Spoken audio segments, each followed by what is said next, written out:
You're good at this. You're really good at this. You solve problems other people can't. You pick things up faster. You hold more in your head at once. You see what others miss. By every external measure, you are succeeding. So why are you so exhausted? Why does rest not restore you?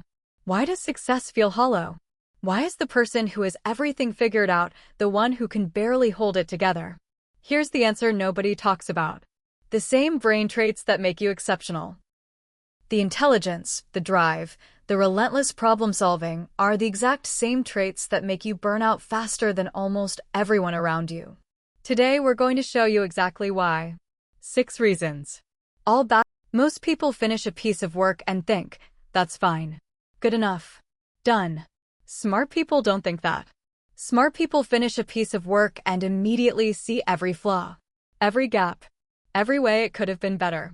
This is not modesty. This is a cognitive trait of high intelligence, the ability to evaluate your own work against an incredibly high internal standard. And it is exhausting, because the standard is never met. The bar raises the moment you reach it. Good enough is never good enough, because your brain is always capable of imagining something better. Research shows that perfectionism, which is almost universal in high-intelligence individuals, is directly linked to chronic stress and accelerated burnout. Not because perfectionists work harder than others, but because they experience far more psychological distress along the way. Every task, no matter how small, carries the full weight of your standards. And that weight adds up. There's a cruel rule in most workplaces, and in most high-achieving social circles. If you can do something, you will be asked to do it. Repeatedly. Forever. Smart people fall into this trap more than anyone else. Because they can do more. They can hold more complexity. They can solve problems that others can't. They can pick up the slack without it showing. So they do. And because they do it well, more comes. And because more comes and they still do it well, even more comes. This is called the competence trap. And it is one of the primary drivers of burnout in high-performing individuals. The problem isn't that you said yes to too much. The problem is that your capability made saying no feel unjustifiable. You can handle it. So you should handle it. Right? But the human nervous system doesn't care how capable you are.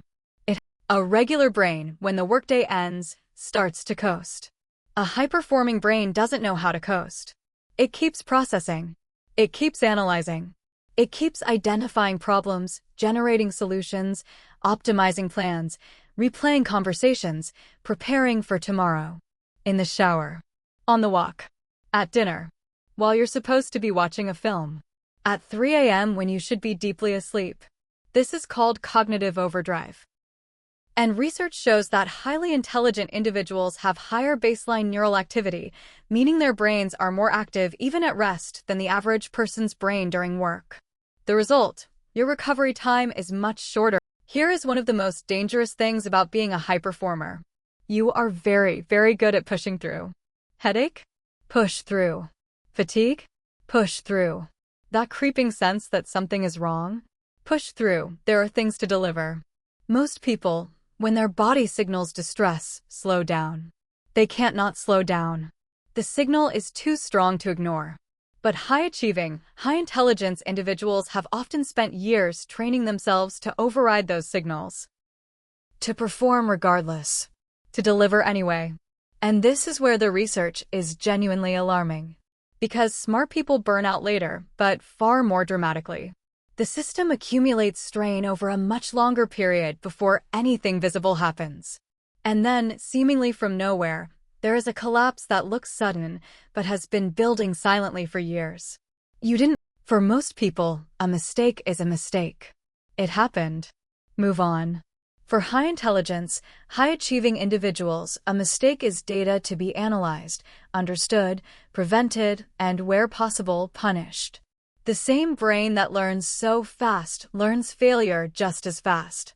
And the same standards that drive excellence apply with full force to every stumble. The result is rumination. Replaying the mistake. Dissecting it.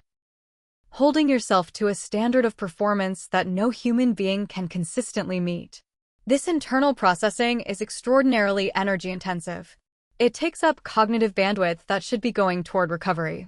And it creates an emotional weight that accumulates over time, even when, to the outside world, everything looks fine. You don't just make a mistake and move on. You carry it. And smart people carry. This is the final piece. And it's the one that turns all the others from manageable into critical. Smart people are terrible at asking for help. Not because they're arrogant, but because somewhere in the long history of being the capable one, asking for help became synonymous with not being capable. If you're the one who always figures it out, what does it mean if you can't figure this out? So you don't ask. You manage it internally. You tell yourself you just need to push through a little longer. That it'll get better when this project is done, when this quarter ends, when things calm down. But they don't calm down. Because smart people don't get to have calm periods. They get the next difficult thing. And without the release valve of asking for support, all the pressure, all the standards, all the carrying, all the overriding, it just keeps building. Until the system that was designed to be exceptional collapses. Not because it was weak. If this video described you, I want to say something directly. You are not burning out because you're not smart enough to manage your life. You are burning out because the very things that make you exceptional, your standards, your capability, your drive, your relentless brain, have been running without the recovery they require. Intelligence is a resource. And like every resource, it depletes without replenishment. The most important insight from the research is this. Burnout in high performers is not a failure of willpower.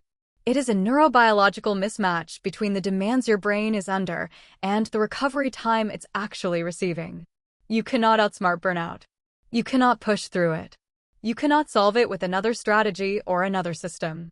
You can only solve it by treating your exceptional brain the way it deserves to be treated. Like something worth protecting. Share this with the smartest person